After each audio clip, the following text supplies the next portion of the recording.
He was the person that Proctor was willing to help, since Proctor is the one who was picked to replace Martin King, but Jesse is the one he trained. If you had spent all this time on putting him in place, and you ain't got nobody else around Martin. Now, Andy was supposed to be shot with Martin, but Andy wasn't on the balcony. He was on the floor, so he didn't get it. Ralph was inside, so he didn't get it. Key point, if you spend all that time, and Martin's about to say you are agent, do you understand that you got to press go on the assassination? Because now Martin is so continuously condemning you, you got wiretaps everywhere. And we know what he said about Jesse in front of everybody, but who knows what he said when it was just him and Ralph? How much more severe was his accusations? Such that if you didn't kill Martin, of white limitations don't run out on murder. Okay, let's let this run, and then we're going to go back and look at it again in straight speed. Look at. He won a few times. Right, look at Jesse. Martin still won't acknowledge him. Usually when he finished his speech, he was covered. Yes, go back. Now I ask you, when you look at it, is that Jesus or Judas?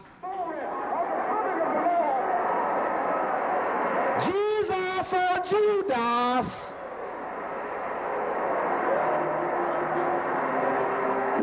Times, but I saw him visibly shaking himself. Nobody would touch him. He was caught up in it, but yes, never let it run. Let it run. Caught up as he was that night. Now we're on the day of. How he spent the day. Now Jesse done went and told them, look, you better move now. Reteaching not violence. I'm running out of time. This the Last Supper. Making sure that everybody was focused. I spent the day in court and convinced the judge that we could put together a nonviolent demonstration. When I came back to the motel, he said, "Where have you been? I've been looking for you all day long." And he picked up the pillow off the bed and he threw it at me. I was trying to explain to him that I'd been in court, and he said, "Don't you know you're supposed to call me? You need to let me know what's going on." I said, "Look, I was on the stand most of the day." And he was just feeling good. And every time I'd offer an excuse, he'd pick up another pillow and throw it at me. So after a little while, I just started picking them back.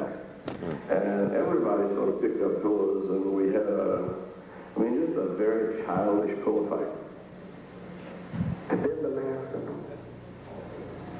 But he always liked to eat catfish at the Lorraine Motel. And Miss Lady sent him up a platter. And Dr. Abernathy was upset because she only sent one platter. And the king said, "Hush, man." And put the plate in the bed. And said, "Everybody, get something off of this plate to eat."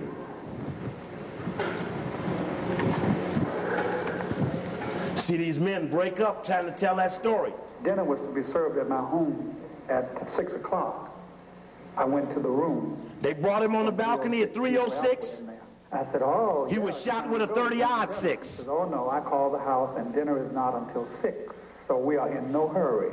I said, "Oh, my goodness." But by doing that, it gave me the wonderful privilege of spending the last hour of his life in room 306. He and Ralph Abernathy and myself. Then when he and I were on the balcony, Ralph was still inside, and he was greeting people he had not seen. I was in the parking lot, and we were suggesting that it was cool, and maybe he ought to go back and take a top coat with him, just in case. I heard him above me. This is my man, Hosea. And we had a limousine. I could touch the limousine, had been loaned to us by one of the local funeral homes. And I heard a voice, the guy who was driving the limousine. He said, "Dr. King." Dr. King said, "Yes, Joe." He said, "Although the car is on, it's chilly.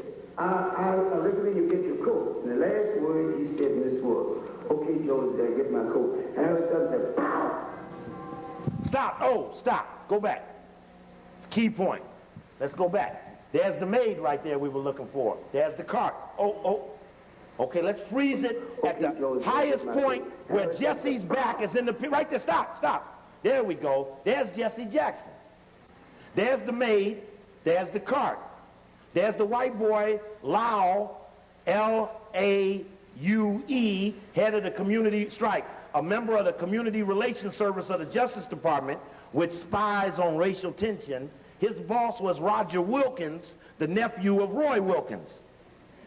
There's Muriel McCullough, the FBI, CIA, Memphis Police Department informant, who now works for the CIA. There's Martin King laying there with the towel over his face. Brother, I appreciate this pointer. This really helped out a lot. There's Ralph. There's Andy. Now, why is Jesse running up this way when everybody else came up that stairway and went that way? Because he had to make sure that room 316 and 317 didn't have no remnant of invader running out of it. Remember, he had just, see, that could have been the invaders running down that ramp right there. And when those people start that phony pointing, maybe the invaders might have went, no, down there. You understand? Because the invaders had what? Okay. Now, there's the maid, there's the cart. You see that cart? There are the wheels. You understand? At 6 o'clock, you ain't changing no beds and no motel? Check. Okay, let's let it run. There's a good shot of McCullough. There's Martin with the towel over his face. There's Martin again. I looked up and didn't see him on the balcony, except that I saw his shoes sticking out the end of the balcony. All of the police, instead of going to where the shot came from, they were all coming to see what happened. So the picture on the balcony was us trying to say it came from over there. Stop. There we go. That's good. There's that phony point. There's Jesse's head right there, making sure that he ran up there and gave a phony pointing. Now here's the problem with the people pointing. All of the people pointing were this way, looking up to Martin. The shots came from behind them, whether from the bushes or from the rooming house, it was behind them. Not one single person said they turned around and saw somebody, or at the rooming house, those that even saw anybody, Solomon Jones, Earl Caldwell, New York, saw somebody moving in the bushes. Check? So how is it that those with their back turns suddenly become so definitive on something they didn't even see? You understand?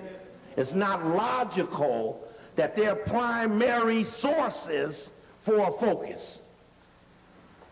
Okay, we can turn the lights down. It was a script, right. So, and Andy's recanted his false pointing. And covered him from his neck down. Someone had a towel put to it. Blood was just everywhere. I went out in that yard and I started walking. And all... Now listen how mad he was. All the hatred in my life, which was a lot of hatred, came up in me. I went to reach into the air and take molecules, protons, electrons, and make me a gun and kill me some white people. Because I thought those white That's my man. Kill him. They came running close there. And I just thought, God is going to kill. I want to kill, I'd have died to kill. And I started thinking,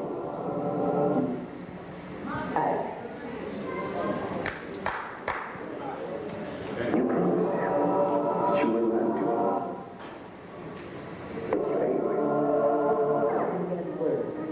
it. Okay, now watch this. After so much pressure being put on Jesse Jackson, Tim Russell of Meet the Press puts Jesse on April 5th, 1998, and takes him right back to that moment we just looked at. And who did Martin say speak for him that night? Who? Okay, listen to this. Turn it up. But it really doesn't matter with me now, because I've been to the mountaintop.